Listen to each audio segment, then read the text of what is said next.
Mga Pasigueño, pinatunayan ang tunay na pagkakaisa. Yan ang pag-uusapan natin patungkol sa kinabibiliban, hinahangaan at pinakamahusay na punong lungsod sa buong bansa na si Mayor Vico Soto. Ngayong araw po yan ng Lunes, May 19. Pero bago natin umpisan yung mga kaparokya, humihiling ako na pakisubscribe ang aking YouTube channel. Pakilike and share na din po mga kaparokya para mas dumami pa po ang makapanood ng content natin. Maraming salamat po sa inyo mga kaparokya.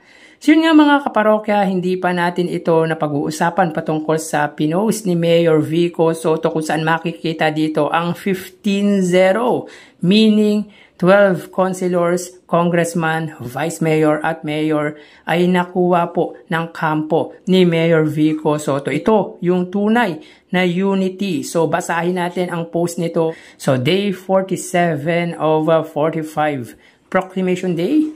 We did it, Pasigueños, 15-0 giting ng Pasig.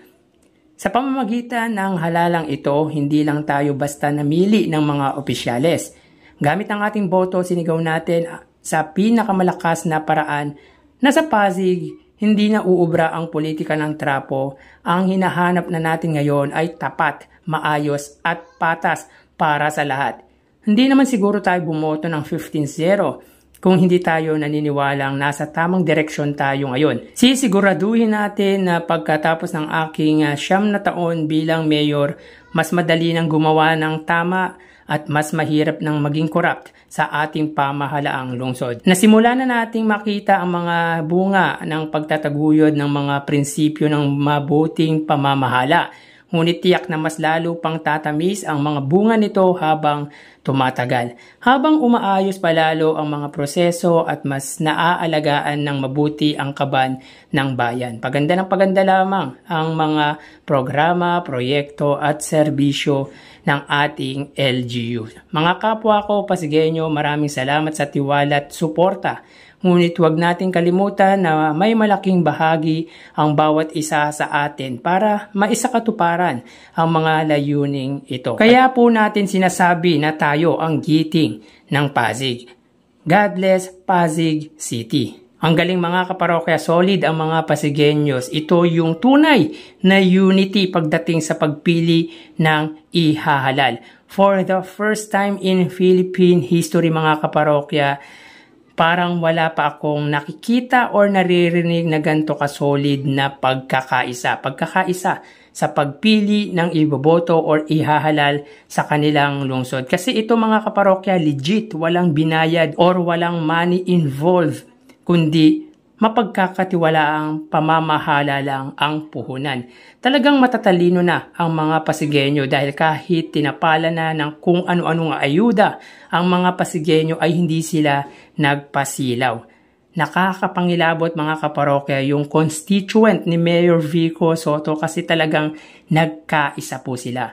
So tamang sinabi ni Mayor Vico Soto na hindi na uubra ang politika na trapo. Alam nila ang pinaglaban ni Mayor Vico Soto. Alam nila yung totoong may pagmamalasakit at pagmamahal sa kanila. Kaya for the next 3 years, malamang mas marami pang kakaibang proyekto ang gagawin ng pamahalaang lokal ng Lungsod Pasig sa pamumuno po yan ni Mayor Vico Soto. At naniniwala din ako na may kanya-kanya tayong ambag. Very positive si Mayor Vico Soto. Kaya parang minsan napapaisip ako sana may mag-amend ng age requirement sa pagtakbo po sa pagka-presidente. Kaso syempre hindi naman mangyayari yun. Kumbaga suntok sa buwan, mangyari po yun. Siguro dahil gusto ko lang po talagang maging presidente si Mayor Vico Soto. And for sure, halos karamihan gusto pong maranasan ang estilo ng paggugobyerno ng butihing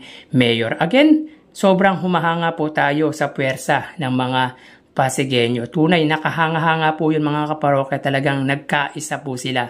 Yung tunay na bayanihan, ito yung isa sa halimbawa ng butihing mayor na bawat isa ay may kanya-kanyang ambag na pagkakaisa para sa ikabubuti ng kanilang lipunan. No money involved po dito mga kaparokya dahil wala naman pong pinamamahagi na pera ang grupo ni Mayor Vico Sotto. Unlike sa katunggali nito na namudmud po mga kaparokya netong last election ng ayuda or baka may money involved pa po sa kanilang lungsod. Kaya nakakahanga talaga ng sobra ang mga Pasigueño. Pinatunayan din talaga nila na mahal nila ang butihing mayors. So kayo mga kaparokya, anong masasabi nyo patungkol dito? Paki-comment naman po mga kaparokya at babasahin po natin yan. So hanggang dito na lang po tayo mga kaparokya. Mag-iingat po tayo palagi. Thank you and God bless.